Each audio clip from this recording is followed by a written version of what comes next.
오늘 하나님의 말씀은 시편 103편 1절에서 5절 말씀입니다. 함께 읽겠습니다. 내 영혼아 여호와를 송축하라. 내 속에 있는 것들아 다 그의 거룩한 이름을 송축하라. 내 영혼아 여호와를 송축하며 그의 모든 은택을 잊지 말지어다.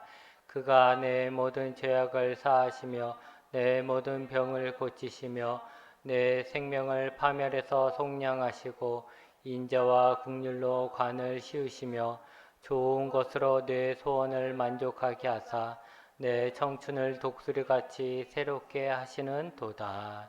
아멘. 사마리아 여인이 예수님을 만났죠.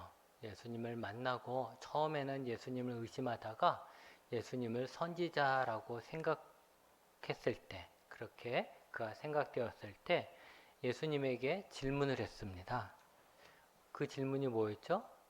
어디에서 예배를 드려야 합니까? 이게 질문이었어요. 어디에서 예배를 드려야 합니까?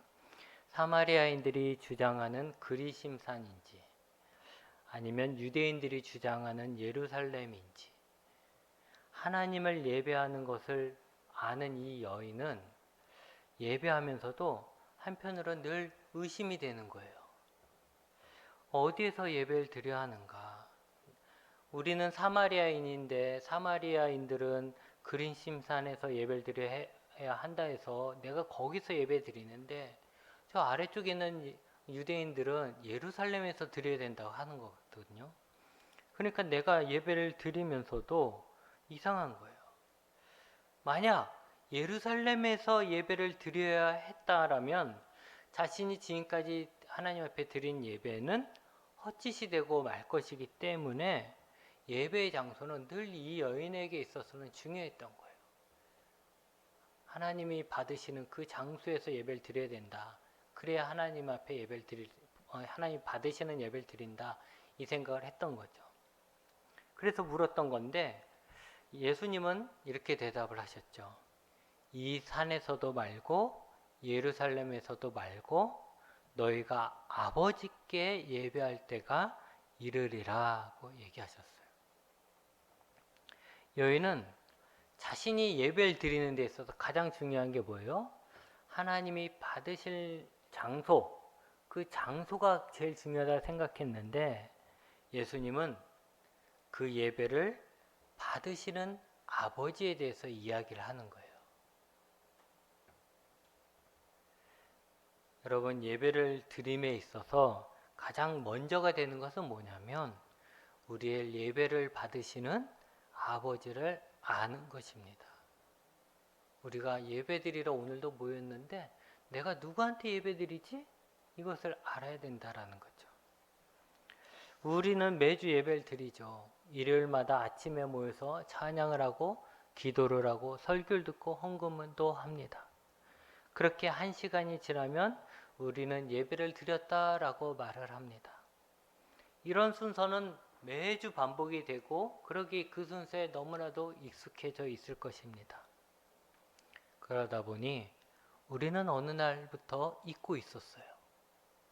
우리의 예배를 받으시는 하나님에 대해서 잊고 있다라는 거죠. 교회에 오면 오늘 찬양은 뭐지? 오늘 기도는 누가 하지? 오늘 말씀 제목은 뭐지? 이런 거는 다 궁금해서 볼 수 있어요. 그런 건 생각을 해요. 그런데 정말 중요한 오늘 나의 예배를 받으실 하나님에 대해서는 잊고 있다라는 거예요. 이 자리에 와서 앉아 있어도 그걸 잊고 있다는 거예요. 우리는 예배의 감격을 사모하죠. 여러분, 예배의 감격을 사모해야 합니다.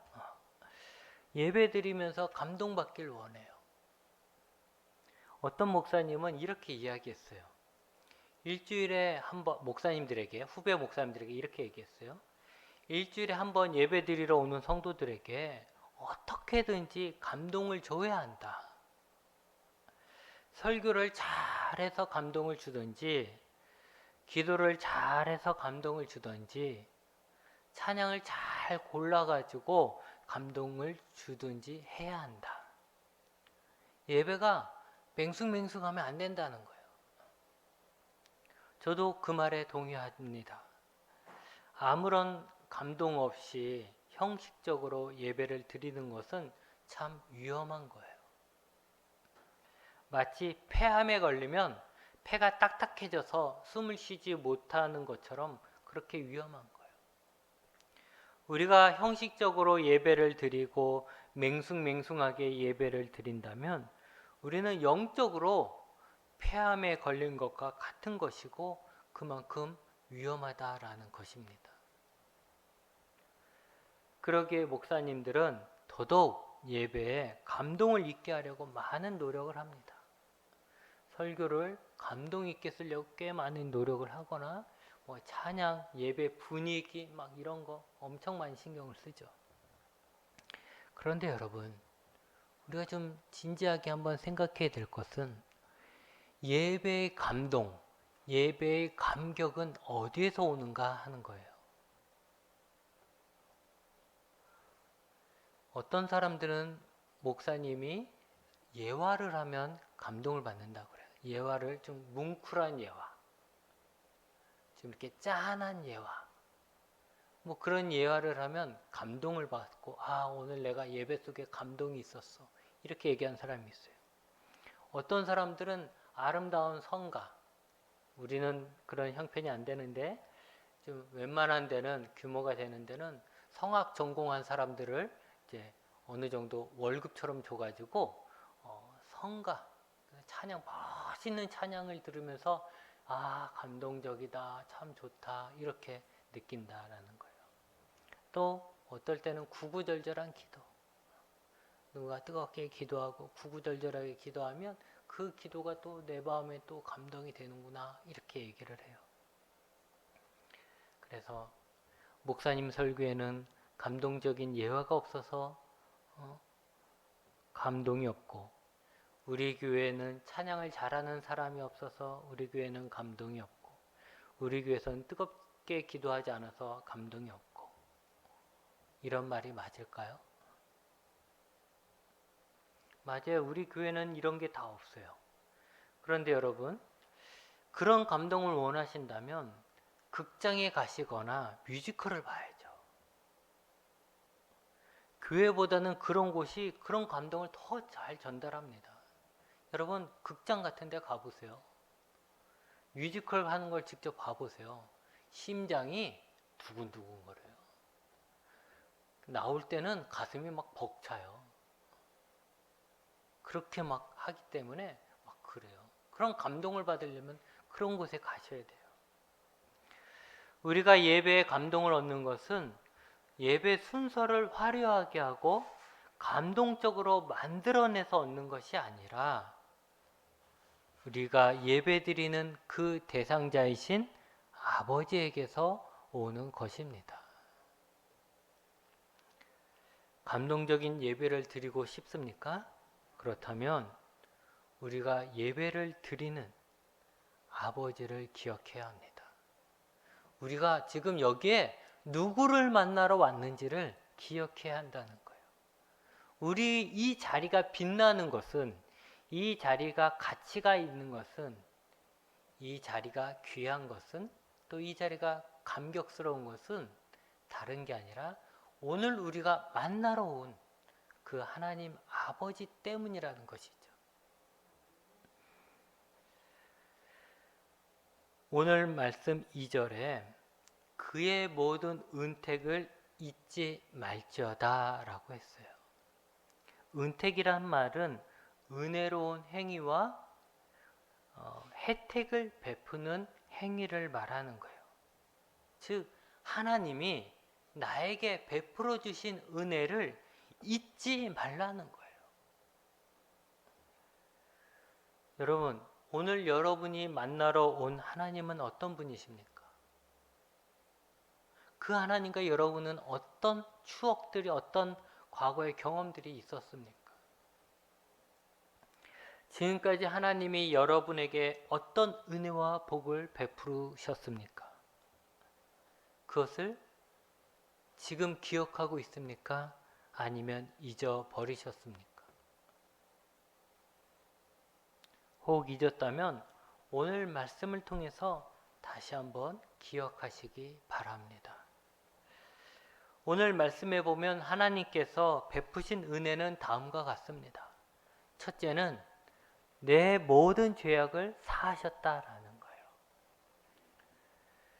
여러분이 죄와 거기에 따른 형벌에 대한 두려움으로 괴로워하며 하나님께 용서를 빌었던 것을 기억하고 있습니까?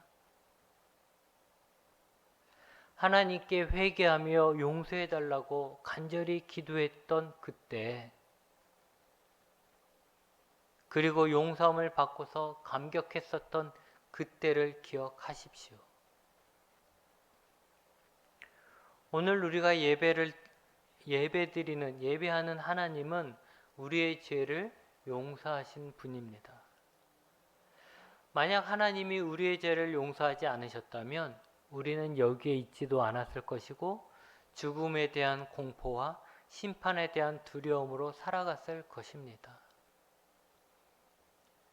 여러분, 하나님이 우리의 죄를 용서하지 않으셨다면 우리가 어찌 하나님의 은혜를 구하며 우리의 소원을 하나님께 구할 수 있겠습니까?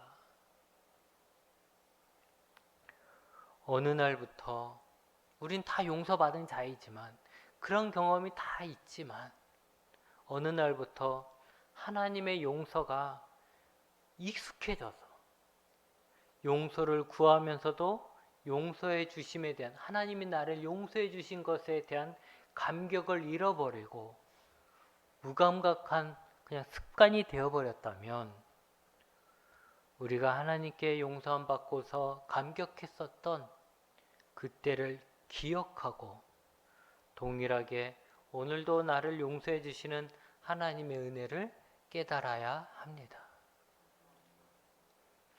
둘째는 병을 고쳐 주셨습니다.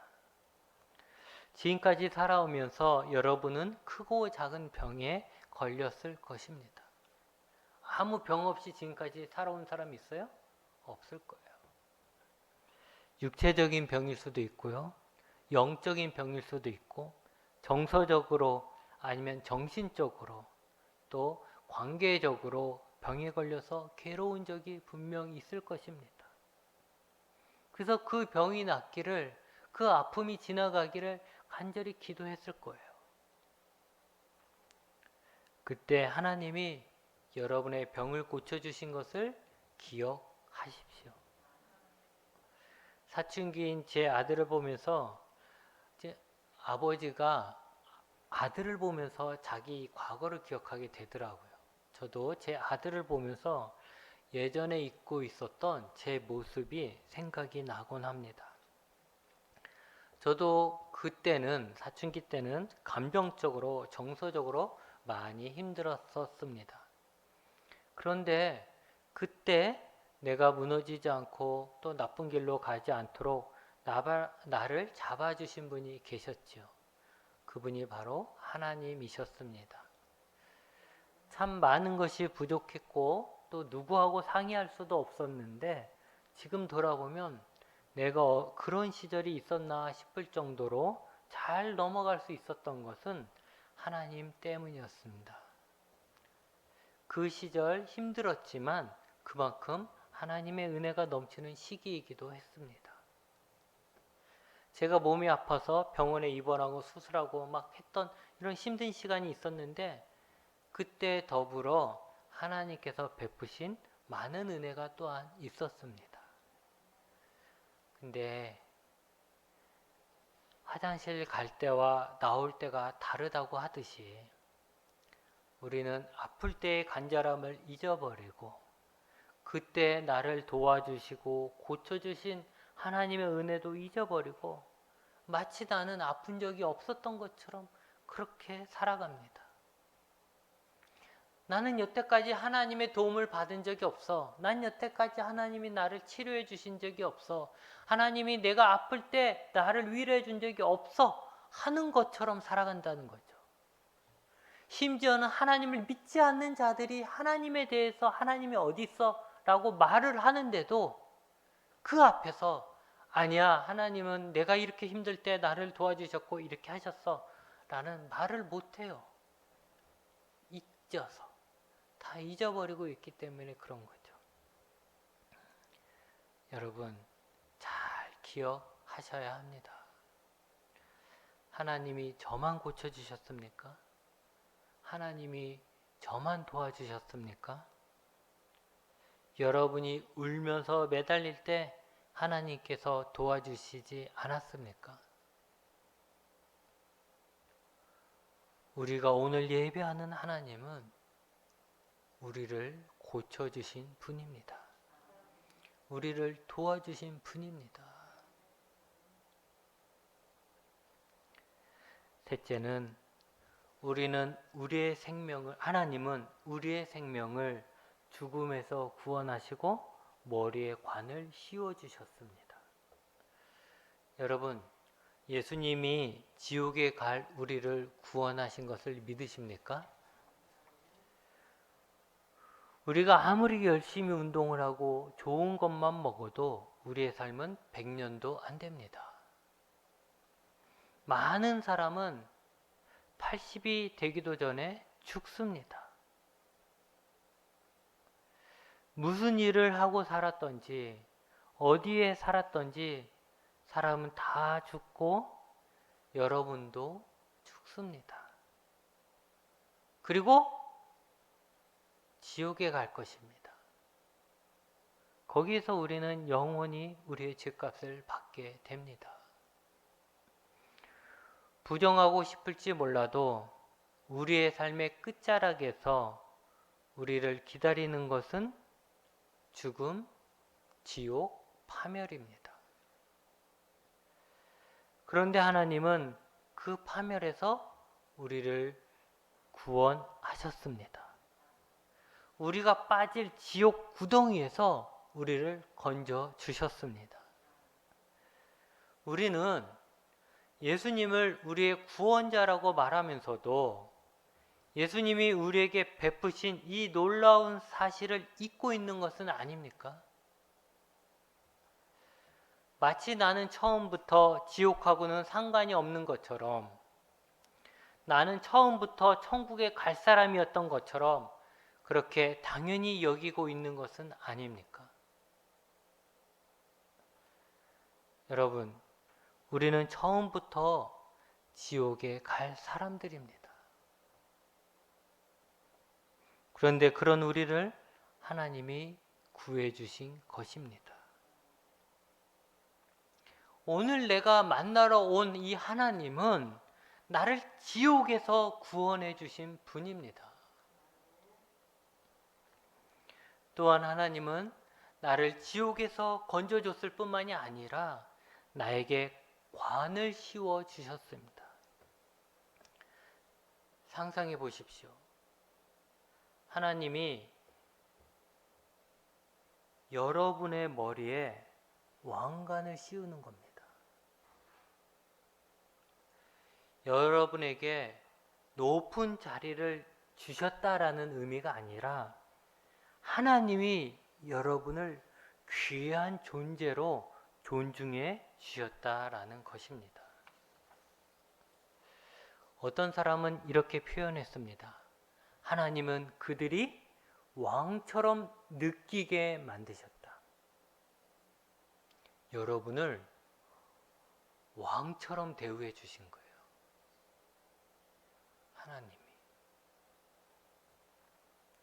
하나님은 우리를 살려주셨을 뿐만 아니라 우리가 왕처럼 느끼도록 존중해 주셨던 것이죠. 여러분, 솔직히 우리가 잘난 것이 뭐가 있습니까? 우리가 세상을 향해서 기죽지 않고 당당할 수 있는 이유가 뭐가 있겠습니까? 우리도 똑같은 죄인이고요. 우리도 약자이고요. 세상의 서열로는 한참 뒤에 처져 있는 그런 우리들인데 우리가 당당할 수 있겠습니까? 그런데 우리는 당당합니다. 제가 사춘기 시절에 자존감이 많이 약했을 때 나의 자존감을 잡아주신 분이 하나님이었어요. 저는 제가 잘났기 때문에 자존감이 높은 것이 아니라 하나님이, 이 세상을 만드신 하나님이 나의 아버지이시기 때문에 또 하나님이 그런 하나님이 나를 만드셨기 때문에 자존감을 가질 수 있었고 지금도 세상적인 기준으로는 많이 부족하지만 세상의 기준하고는 상관없이 당당한 것은 하나님이 나에게 관을 씌워주셔서 나를 존중해 주시고 왕처럼 느끼게 만들어 주셨기 때문입니다. 오늘 우리가 만나는 하나님은 우리의 무너진 자존심을 다시 세워주시고 나를 소중하게 맞아주시는 분이라는 것입니다. 끝으로 하나님은 좋은 것으로 만족하게 하시고 힘을 주시는 분입니다. 우리가 뭔가를 얻기 위해서는 거기에 합당한 대가를 지불해야 합니다. 그래서 그 대가를 지불할 힘이 없으면 우리에게 필요한 빵 조각 하나도 가질 수가 없는 것이 우리가 살고 있는 이 사회입니다. 하지만 하나님은 우리에게 대가를 받지도 않으시고 우리에게 좋은 것으로 만족하게 하십니다. 잘 생각해 보십시오, 여러분. 지금까지 여러분이 얻어온 것, 이룬 것들이 여러분의 노력만으로 가능했습니까? 하나님의 도움을 받았었던 것들을 다 잊고 있습니까?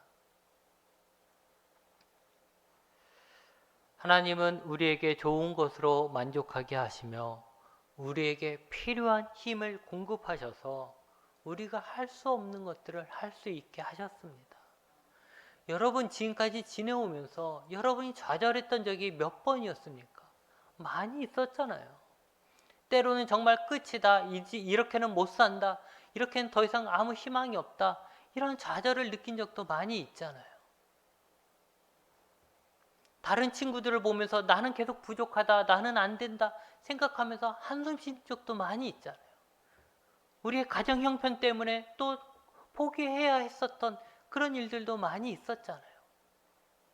그럼에도 불구하고 좌절하지 않고 다시 걷고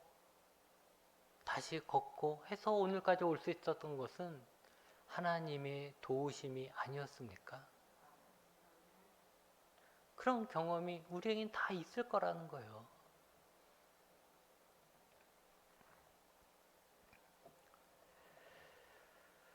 우리에게 하나님과 같은 분이 어디에 있습니까? 나에게 하나님만큼 나에게 해줄 수 있는 분이 어디에 있습니까? 하나님 말고는 없어요. 그 누구도 우리에게 하나님만큼 해줄 수 있는 분은 없습니다. 여러분, 우리의 하나님, 오늘 만나러 온, 예배 드리러 온 우리의 하나님은 참으로 인자하시고 긍휼이 많으신 분입니다. 그 인자하심과 긍휼로 말미암아 우리는 죄 용서함도 받았고 병도 고쳤고 구원도 받았고 존귀함도 얻었고 좋은 것을 공급받고 힘도 능력도 공급받았습니다. 우리는 그 모든 은혜를 잊지 말아야 합니다. 잊지 않는다는 것은 단순히 머리에 기억한다는 말이 아닙니다. 잊지 않는다는 것, 그것은 그 모든 은혜를 인정하면서도 그 은혜를 받은 자로서 그 은혜를 베푸신 하나님에게 합당한 응답을 하면서 사는 것을 말하는 것입니다. 그런 거 있잖아요. 저 사람, 나는 부모의 은혜를 알아. 그것이 단지 머리에 기억한다는 것을 의미하는 건 아니죠. 부모님이 나를 위해서 얼마나 고생을 하셨는지 그걸 내가 안다면 어떻게 하는 거예요? 그 은혜를 보답하면서 사는 거죠. 그 사람이 은혜를 아는 사람이죠. 은혜를 기억하는 사람이죠. 그냥 머리로서만 기억하는 게 아니라 실질적으로 그 은혜를 안다면 거기에 보답하면서 사는 거예요. 우리가 하나님을 안다는 거, 하나님이 우리에게 베푸신 그 은혜를 안다는 거, 잊지 않는다는 것은 뭐냐면 그래 하나님은 그런 분이야 라고 말하는 것에 끝나는 것이 아니라 그 은혜를 받았으니 그 은혜에 합당한 삶을 살아가는 거예요. 그 합당한 삶이 뭡니까? 1절 말씀처럼 내 영혼아 여호와를 송축하라. 내 속에 있는 것들아 다 그의 거룩한 이름을 송축하라. 이 세상에 하나님을 믿는 사람이 나 하나밖에 없다 할지라도 내가 만난 하나님이기에 나는 하나님을 송축한다는 거예요. 찬양하고 경배하고 예배하는 거죠. 그가 내게 베풀어 주신 은혜를 내가 인정하는 거예요. 그런데 내 영혼아 내 속에 있는 것들아, 이것은 뭘 얘기해요? 결국 내 안에 모든 것을 얘기해요. 내 안에 모든 것. 나의 이성, 나의 의지, 나의 감정, 나라고 할 수 있는 모든 것들로 인해서 가지고 진심으로 예배 드리는 것을 말하는 거예요. 여러분, 우리는 예배를 드리지만 때로는 우리 몸만 예배 드릴 때가 얼마나 많습니까? 이 자리에 몸만 와 있는 거죠. 예배 드리러 몸만 오고 우리의 머리는 벌써 몽롱하고 우리의 가슴은 다른 일로 인해서 근심과 걱정으로 다 마음 빼앗기고, 그래서 하나님을 만나는 것은 우리의 몸뚱어리밖에 없어요. 그렇게 예배를 드리잖아요. 근데 그게 아니라는 거예요.